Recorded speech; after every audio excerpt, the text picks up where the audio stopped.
Hi guys, and welcome to part 46 of Skyrim Mod Sanctuary.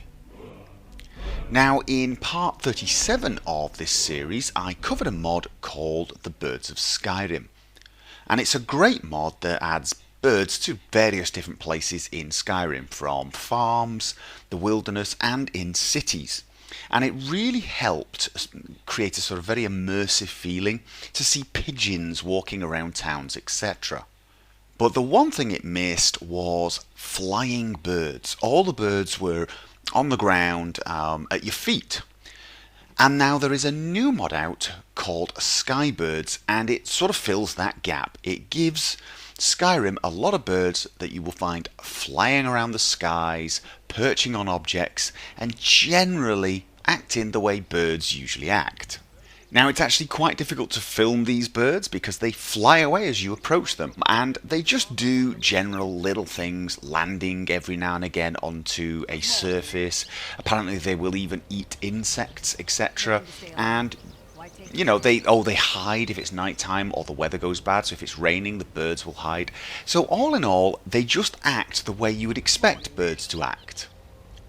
And the birds actually sing, so when you're walking around and the birds are flying past, you will actually hear bird song, which really does add that little ambience to the game. It really sort of makes me feel Skyrim is a little bit more alive. Now, there are a few minor issues with this mod. For example, some of the birds fly way too slowly. They don't look like they would stay airborne. But apparently there are issues with the scripting. If they sped them up, the birds might not behave well. I'm hoping they manage to sort of find a workaround for that. And also every now and again I notice birds flying through walls. It's not a huge problem, but every now and again it will distract you, and it will sort of break the immersion a little. Now this mod does not add birds on the floor, or at least it didn't seem to be. Birds that would stay there because they run away whenever you come near them. And I like having pigeons on the floor. I'm generally a city boy by nature, and I'm used to seeing pigeons who are not that scared of humans. They might move away a little bit, but they will stay on the floor eating breadcrumbs, whatever. So for me, one of the things I really wanted to know was whether this mod was compatible with Birds of Skyrim, which adds birds to the floor, and the answer is yes, perfectly.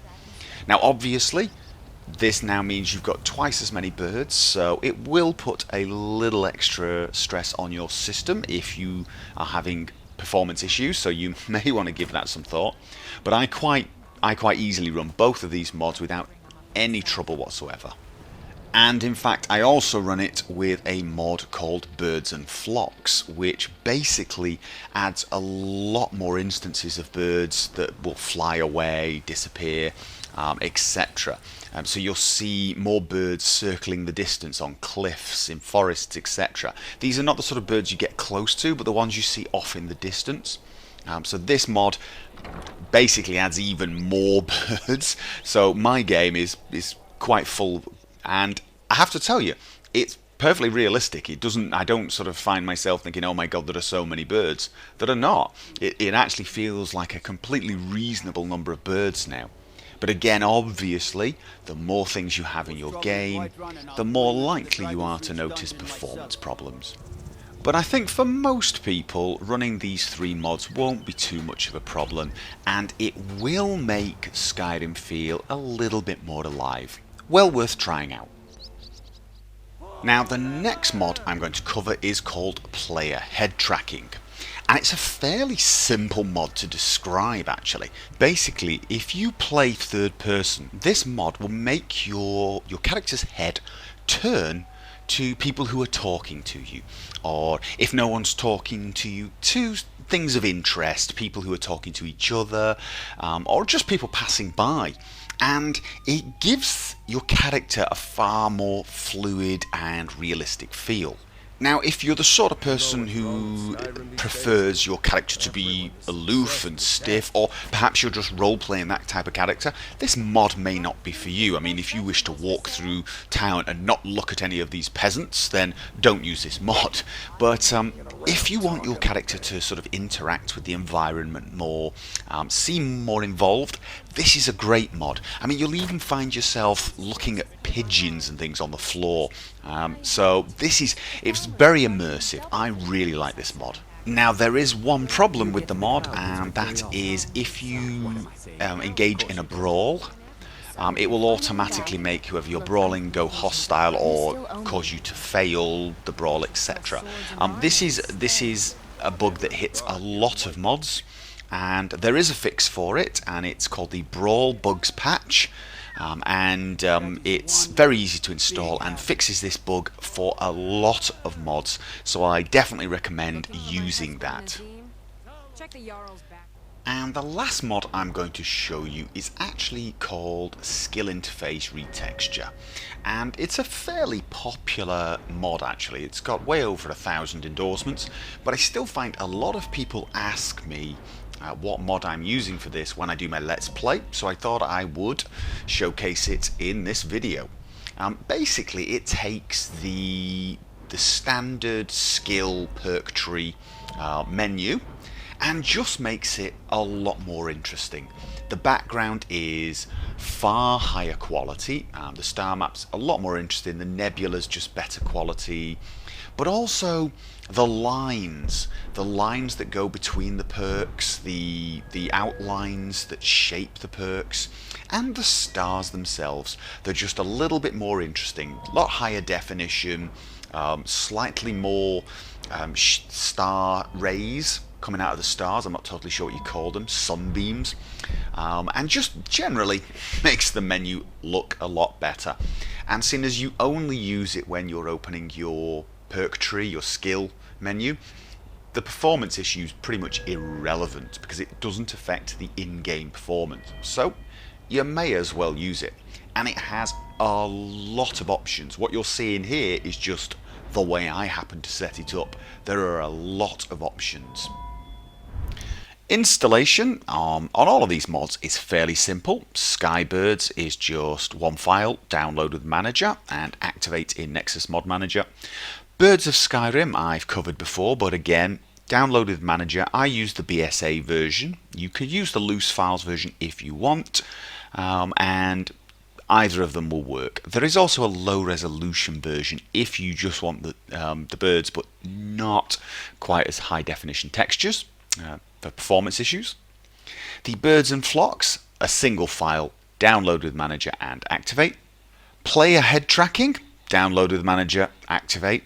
Same. There is a compatibility patch for IMP's more complex need if you are using that, but again, download with Manager and install using Nexus Mod Manager. And of course, for this mod, as I mentioned, you really do need the Brawl Bugs patch. And if you look in there, there is a main file, download with Manager and activate with Nexus Mod Manager. There is an optional file. This is a modder resource. This is a file for modders to use so that their mods are basically do not have this bug anyway, even without the compatibility patch. But for player head tracking, use this, download with Manager and activate. Now the skill interface retexture is simple. I'm using the NMM installer version. There is a wire bash version, but download with Manager and activate. There is a manual installation, but I don't recommend it. I like the NMM, the Nexus Mod Manager version, because it comes with a lot of great helpful options. But when you install this, I suggest dragging this window nice and large. You could even full screen it if you wish, because when you go to the next page, you get to pick all your options, and it gives you an example here. So you can flick through and, oh, nice little wavy constellations perhaps. I think the one I was using was this one. I like the one with lines but with waves in the center. The perk lines themselves, this is the default option 1, kind of an electric look. That's a thinner version of it. This is the version I generally have. It's got a sort of hollow look I quite like, and this is a really this is a very wide electric look. The star map, you can have the default or the more stars high definition version. There's even a ridiculously high definition version if you want that, so I may even try that. I may as well. performance is not an issue. Next, you pick the nebula, and this is the high definition one, but there is even a very red one, I believe. No, that's a real nebula, excuse me. However, as you can see, you just go through, pick the nebula you want.